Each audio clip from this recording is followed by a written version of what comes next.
trời chuyển màu đẹp lắm các bạn. Trời bữa nay nó êm lại các bạn. Mấy bữa giờ trời thảo nhóc quá cho nên mình không có đi câu được các bạn ơi. Giờ bữa nay nó êm, trời êm lại rồi. Hai anh em bữa nay rảnh đi kéo lưới. Chắc là chiều nay mình sẽ đi câu các bạn. Đấy các bạn. Các bạn.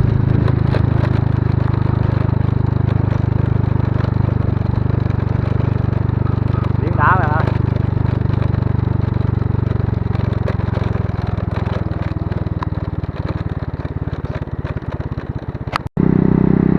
Xuống tới bãi biển rồi các bạn.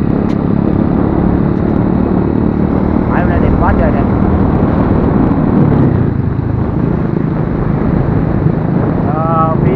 Phía trên kia có người đang kéo các bạn. Đó.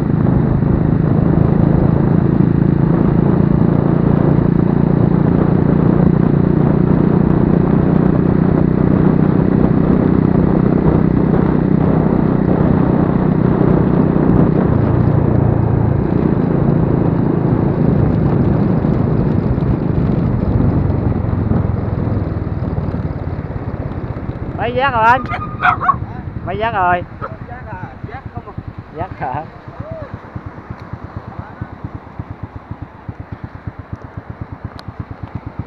Cá đối này.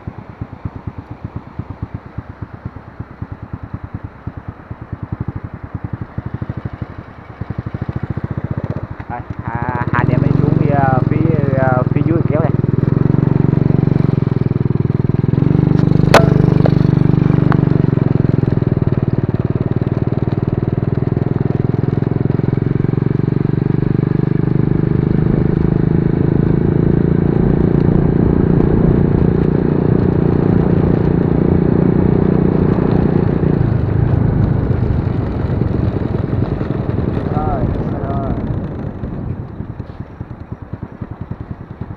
Bãi đây các bạn. Tại mình lội ra ngoài nước đó các bạn, cho nên mình phải bỏ vô trong cái hộp chống cái máy á bạn, bỏ vào trong hộp chống nước bạn, cho nên không có nói chuyện cho các bạn nghe được. Nhưng mà giờ mình sẽ gắn nó vô hộp các bạn ơi. Giờ hai anh em mình sẽ ra kéo lưới các bạn.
lên trên.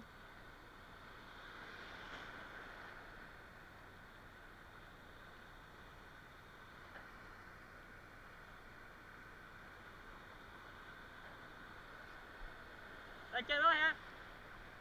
Lên trên lắm ơi.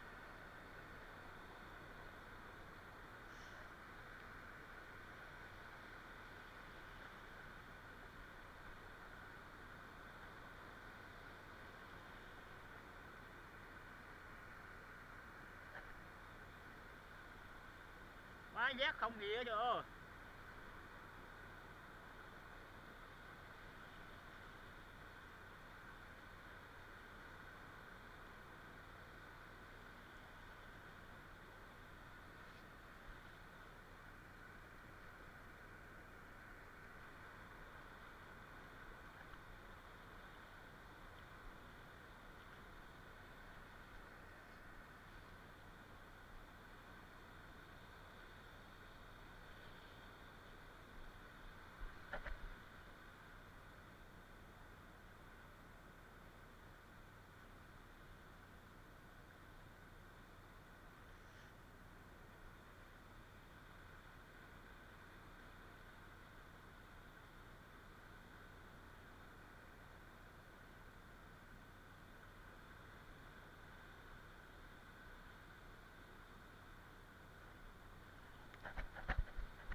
Xuống.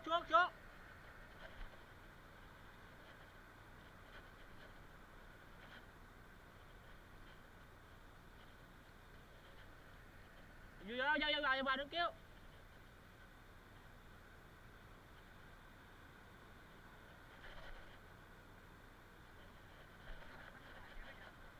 Giác không.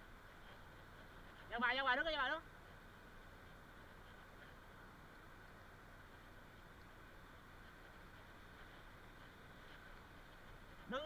Đứng chỗ kéo ơi.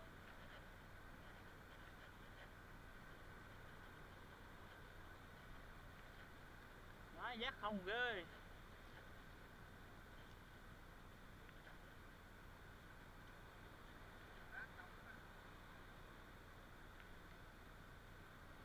Có. Đó.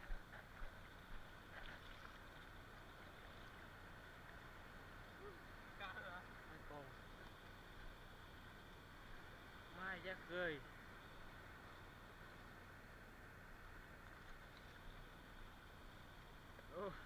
Cái này thu gom rác.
mấy con nè, có mấy con chạy nè.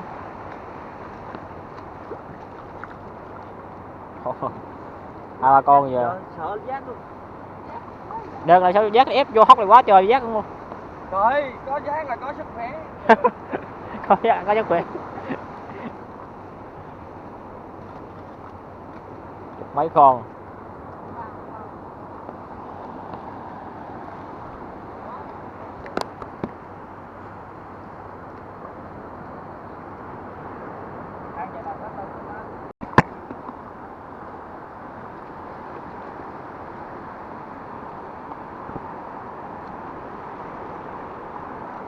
Giác ở đâu mà kiếm giác nào không có giác rồi trời.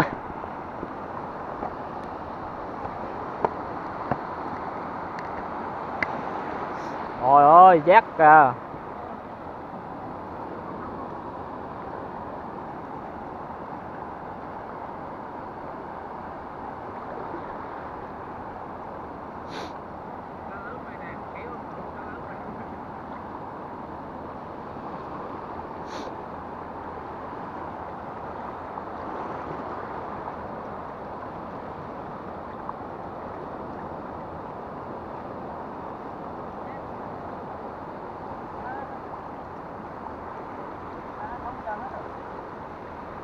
Giác này kéo ở ngoài đó nó bọc nó không gì là nó ra hết à, có nó ra hết à. Giác quá kéo vô nó bọc chì hết trơn, bọc cái đường giá thôi.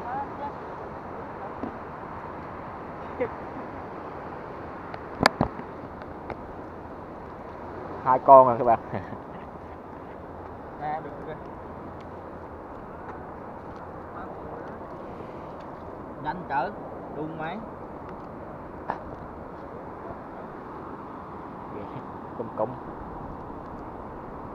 dục vô cho ảnh nó lát anh cầm về nó luộc. Có ông co nè, anh vào co nè.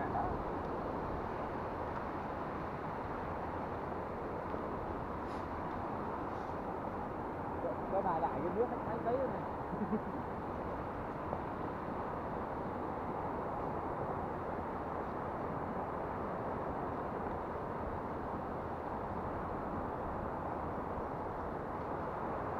Để cho ăn cái ly không? Vàng không?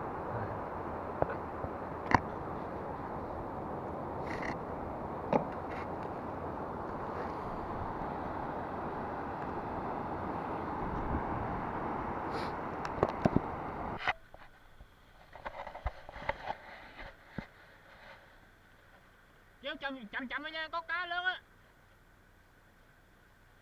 Giật ở đây mang giật của trời đâu biết.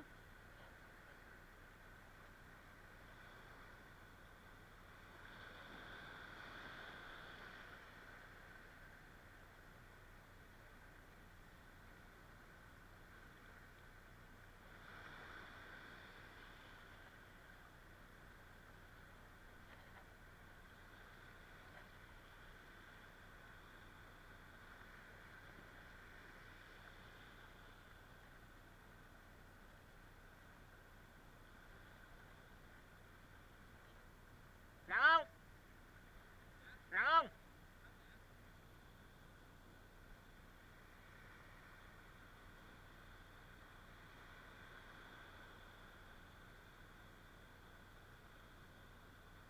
Kéo bên đây, kéo bên đây. Kéo bên đây này.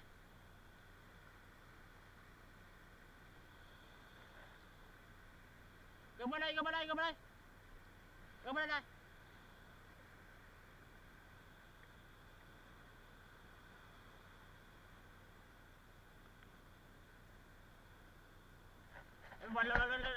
Lên nhét kìa. Nhét kìa.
đỡ chậm mình chậm nó từ từ.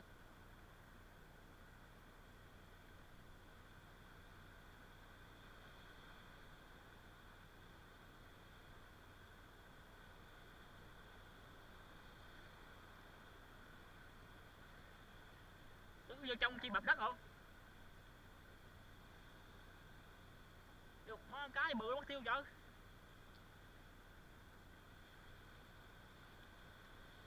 Ôi.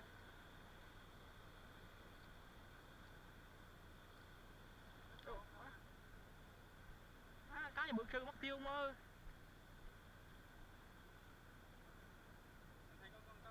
Thấy.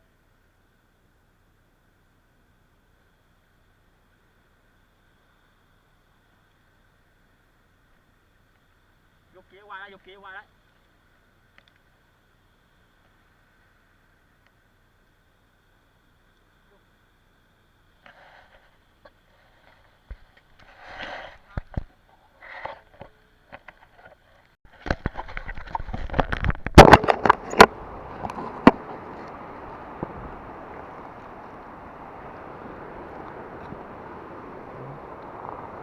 Bỏ nước cho qua đã. Còn có dồ nữa các bạn.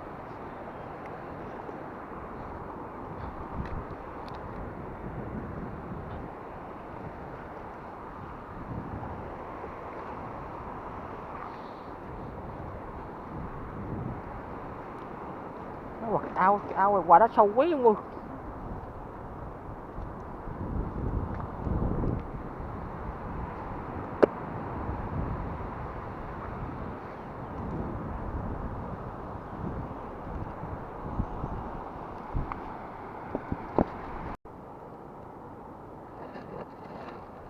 Đây các bác, thành quả của một thành quả của 2 tiếng đồng hồ các bác ơi.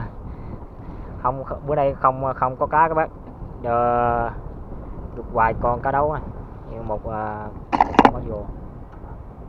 Đây bác.